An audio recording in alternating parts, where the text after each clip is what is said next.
ওই আইনজীবীর কোনো কাজ নেই বলে উকিল নোটিশ পাঠিয়েছে, বললেন মারিয়া মিম।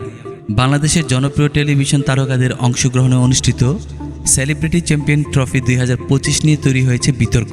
ক্রিকেট মাঠে উপস্থাপন ভঙ্গি ও পোশাক সংক্রান্ত নানা অভিযোগে লিগের কয়েকজন মেন্টরের বিরুদ্ধে লিগ্যাল নোটিশ পাঠিয়েছেন সুপ্রিম কোর্টের আইনজীবী মোহাম্মদ জাকির হোসেন।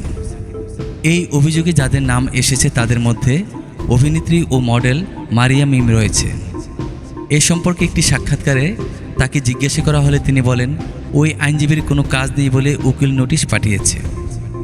মারিয়া মিম আরও বলেন, শুধু যে আমি ভাইরাল হয়েছি তা না, অনেকেই হয়েছে, বাট নোটিশটা যে দিয়েছে সে এখানে কিন্তু আমার কোনো দোষ নেই, বা আমরা যারা ছিলাম সেখানে কারো দোষ নেই।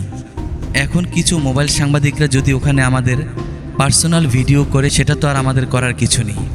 যখন আমরা খেলার মাঠে খেলতে যাই তখন কিন্তু আমরা জার্সি পরে যাচ্ছি, আমরা কোথায় কি পরে যাব এটা তো আমাদের পার্সোনাল বিষয়, কোনো দোষ নয়।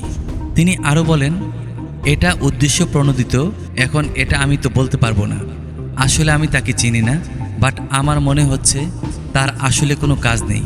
কাজ থাকলে তো আরও অনেকেই আইনজীবী আছে, তারা তো আসলো না, তাহলে সে কেন আসলো?